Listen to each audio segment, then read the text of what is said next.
Welcome back to another wonderful day of Emunah and Bitachon. What a great day, Avodah, to talk about Emunah and Bitachon.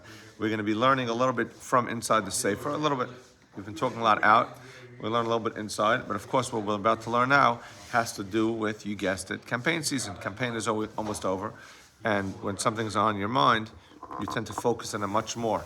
When something is, right, and here we are, we have the responsibility of making sure that the Yeshiva runs financially. Hashem is responsible, of course, but we have the responsibility at least to physically show our hishtadlus. So here on page 110, in this Far Rockaway, it says the correct attitude when working for a living. What's the correct attitude when you work for a living? So he says, he says, the Chavos is teaching the proper mindset towards hishtadlus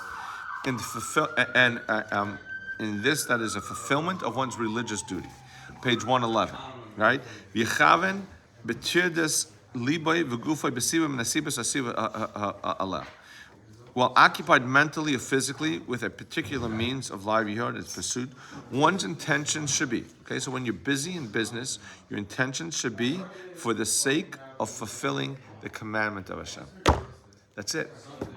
When you're going to work, you're sitting in your office, you're sitting in the grocery store cashier, you're sitting in your CEO of a company, and everyone in between, beginning to end. You're a babysitter, you're a homemaker, you're a baker, you're anything, you're a janitor, whatever you do, or a fundraiser, anything you do, or a janitor, right? Anything you do is you're doing Gzeir Sabari. That is what your job is. You are serving Hashem through that. That means that every second you're sitting at your work spot, every second you're being Isaac in it, you're doing a mitzvah. Of course, there's a concept that says, B'chol d'rachecha da'ehu. In all your ways, know Hashem. And like you heard this from me a few times. B'chol d'rachecha, in all your ways, dahu, know Hashem. B'chol d'rachecha, in all his ways, in all your ways, dahu, know Hashem, which means everything you do, dahu. Now that means even if you go for a walk for exercise, you need fresh air. You eat something so that you could think to yourself, I'm doing this to be a better person, so I can be nice to the people around me. Right? There's people that used to say that they didn't go home until they ate something, so you shouldn't walk into the house all unhappy. The person has to work on himself to make sure that his mindset is in the proper spot. That's avodas Hashem. You know, we tend to grow up thinking that avodas Hashem is okay. The guy that's sitting in the shul davening, the person that's the woman that's standing by the neighbors making the brachas, or any no, the everything a person does in his life could be avodas Hashem. That's fine. Anything a person does in his avodas Hashem, that's what he called. Someone just went out of the thing. Okay, there we go. Okay, so now he continues and he says, when a person is working the ground, he's plowing it, he's sowing it, and he quotes the pasuk over here, and he to use the animals. There's mezainis, and he goes through all the different things that a person has in his life. And I want to skip to page 113 for a second. V'yir b'tchonei b'elikim shalom. Your bitachon and Hashem should be complete. And making use of natural means to obtain a sustenance will not harm him in the least, as long as he trusts in Hashem. Now, okay, a person, the Chavos says it somewhere else as well, a person is not mechuyev to go get himself a job that's harmful for him. So a person has asthma. You don't have to go into a place where he's going to suffer from asthma. A person who has a hard time is not physically strong. Has a hard time lifting. He doesn't have to go work and schlep boxes. A person who despises whatever, anything. A person doesn't have to go into a zone which is unhealthy for them. Hashem made you in a way that you have the capabilities to be able to survive. You know, I think there's the bear. The bears hang out at the edge of the water, and when certain fish go by, they just grab it out of the water. Right? Hashem gave them that instinct. Hashem gave everyone a survival instinct. Every animal has a survival instinct. They know how to hunt, they know how to get, and from the lion all the way down the chain of animals, they know how to hunt, they know how to make sure that they have food, to the little ant that runs around picking up little stalks of wheat. Us as human beings, how HaKadosh Baruch Hu gives us. You heard this from me once, right? That I think there are 26,000, I don't know the number exactly, 26,000 elephants in Africa. Right? I think, could be there's more, maybe it's 260. There's thousands of elephants in Africa, okay? Whatever the number is. They all eat. Don't do me a favor, don't Google this and tell me, hey, you were off by a half a ton. They eat tons of food a day. They eat and eat. They're elephants, okay? When you tell a person you're eating like an elephant, there's a reason, because elephants eat a ton, okay? And they all are fed. They all have food, right?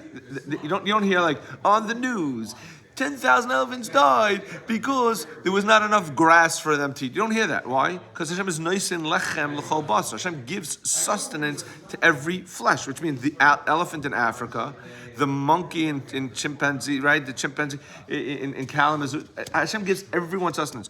You're not different. You're not different. Hashem's going to take care of you. You're different than the elephant in Africa? Are you different than any animal?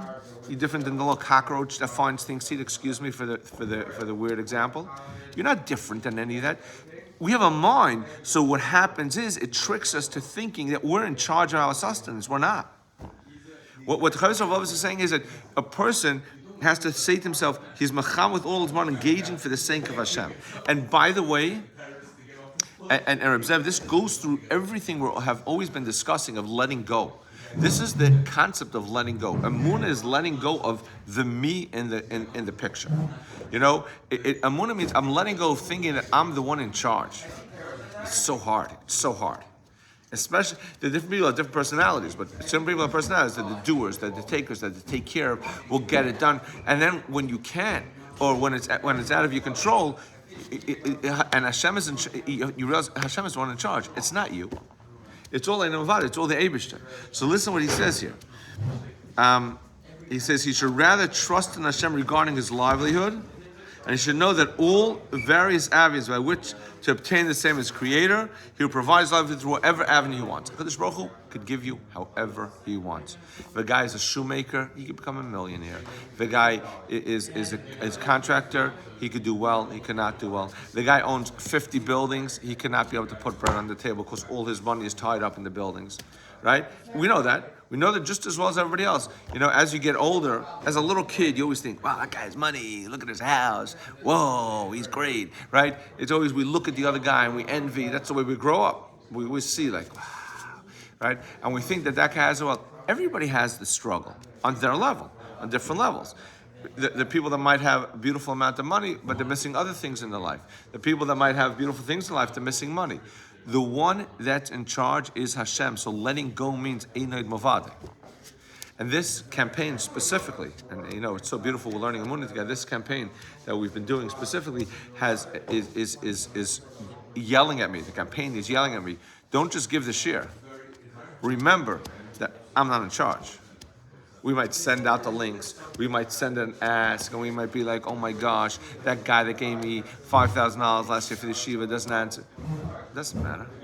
Hashem doesn't need me to tell him how to do it. And we said this 2 days ago. Hashem doesn't need your ideas. Hashem doesn't need our ideas. Hashem can do it on his own. Hashem can do it on his own. The chaver around the table is shaking their heads, right? So have peace of mind. Just relax. You're going to get exactly what you're supposed to get, and it's going to come to you with peace of mind, with menuchas nefesh. But you have to work. You have to. There's a chiyuv. There's a responsibility to go ahead and do hishtadlus. There's a responsibility to go ahead, and it's a mitzvah. It's a mitzvah. It's like you have other mitzvahs. There's a mitzvah to do hishtadlus. So I want to wish you a wonderful day, wonderful day of peace of mind, wonderful day of giving to the yeshiva. We got asked as part of hishtadlus. We hope you can help out the yeshiva. It will be so tremendous if you can. Help us continue our amazing work of spreading Torah throughout the world, and to the wonderful Yidden that sit in our yeshiva. Take a look at the video that I think we posted on these links yesterday or the day before. Have a great, great, great day.